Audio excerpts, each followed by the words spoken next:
Is medication for ADHD one of the greatest things you can do for yourself? Or is it holding you back and causing worse effects behind the scenes? Let's go in depth. Hey, I'm Nic McLaughlin, ADHD Coach with ADHD, and today I'm going to take you in the most in-depth journey of ADHD medication that you've ever seen in your life. First thing we're going to go over is executive functioning. Basically things like focus, follow-through, emotional regulation, time management, and organization. So I just wanted to share my personal experience with medication, what my clients have said. The whole point of this was to track how I personally felt I performed having ADHD medication for my focus. The first step is to go over basically what to expect for your performance. This is not like a statistical thing. This is based entirely off how I felt I performed. The way I used to hear teachers was kind of like this womp womp from the Peanuts womp womp. And when I took medication, it actually helped a lot. Like I could actually understand them for long periods of time without zoning out. And it affected my grades, which was really nice too. But the problem with that was it didn't do anything for my organization or my time management, didn't teach me anything. And it didn't really teach me much on follow through either or emotional regulation, but it did make me a little bit more confident. It made me more confident that I can handle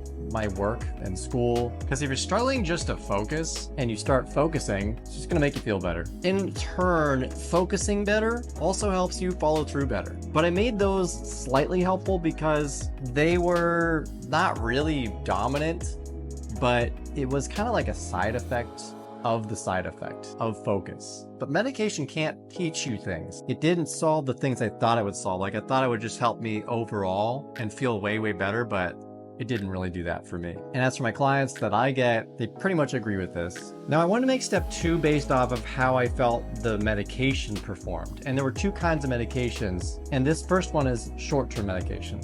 So I took Ritalin and Adderall. It started really slow, and then there was a peak just shortly after. I felt kind of groggy, frustrated, cranky. Personally for me, I felt like a zombie. It changed me in a way that I didn't personally like. And I just want to say that it's much more of a rare thing, but a lot of people react differently to medications. So I'd say, it was like 4 hours of like a high and then like crash, and the lift. So if you want to use extended release, that pretty much just means that you just want medication that lasts throughout the day. You have this high for a long time. It lasts quite a while. And then, of course, it has the crash because that's just what happens. You have the lift up here. Bam. This is the awesome zone you want. It depends what medication you are on. There's, all kinds of different medications. They could last anywhere up to 24 hours. But don't expect that. Talk to your doctor about all of this, by the way. So here's the comparison. Basically, this is the starting point right here. This is the ending point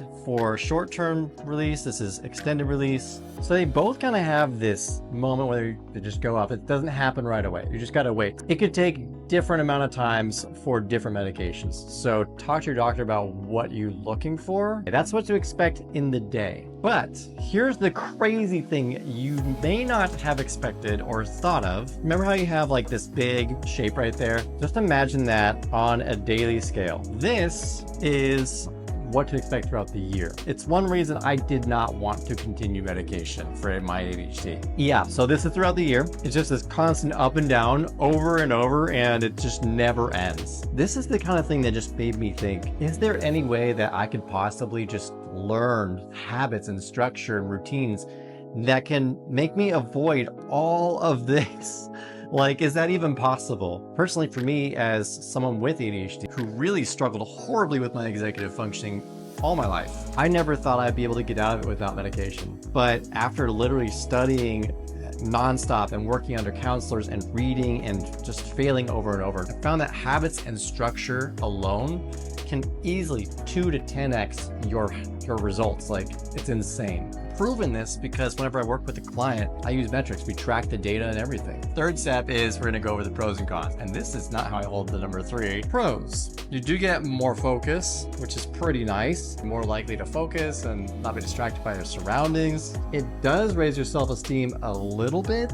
And because you're focusing more, it's a little easier to improve follow through, which is pretty nice. And it's cheap in the meantime. Now for the cons. The cost is not that much up front, but it can be a lot over time. The price is every year, it could be without insurance, could be anywhere at least around 1K to 4K. So that can be really pricey, but if you have insurance, it shouldn't be that bad. It's more the long run where you're just using medication your whole life every year. So I guess your self-esteem is being boosted when you're focusing, but if you don't have your medication or they're out, like there was the shortage recently, you start feeling like, who am I? What am I even capable of without my medication? So it could be kind of a crutch. Last to mention, if you're like me, you may struggle with the side effects. And if you have heart issues, you can't take stimulants, so you won't get the same effect since stimulants are more effective. So I'm gonna go ahead and say that side effects are another one. Now step number 4, but before we do that, if you're liking this video, make sure to awesome. The last thing we're going to go over is it harmful or helpful for you? It's very subjective for you, and you got to talk to your doctor, of course. I'm not a doctor. But based off of my own personal experiences, let's say that my kid self came up to me and said, I need to know, should I be on medication? I would say, treat your habits and your structure like the main ice cream and medication like the sprinkles. I mean, they kind of look like little pills almost. Now thinking about it, it's totally ruined my whole childhood. I think the most important question is this. Am I looking to take ADHD medication to better manage my life?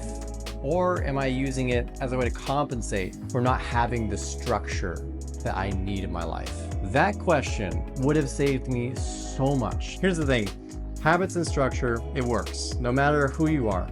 Because you learn about you learn about productivity, how to be productive, how you work best, and you have nowhere to go but up. Most of my clients either throw away their medication after working with me because they realized they weren't compensating for not having structure, or they kept their medication, but they just lowered the dosages so that they could focus more, just a little bit at specific times of the day and have more freedom instead of just having to take it all day because they have no way of getting through the day without it. So if the only reason that you want to use medication is because you think it's the only way, just know that there are other ways to help with other forms of executive functioning. If you want to 2 to 5x your productivity, go ahead and click the link in the description below, hop on a call with me. I've also got a free Notion template in the description below with all kinds of productivity tools to help you.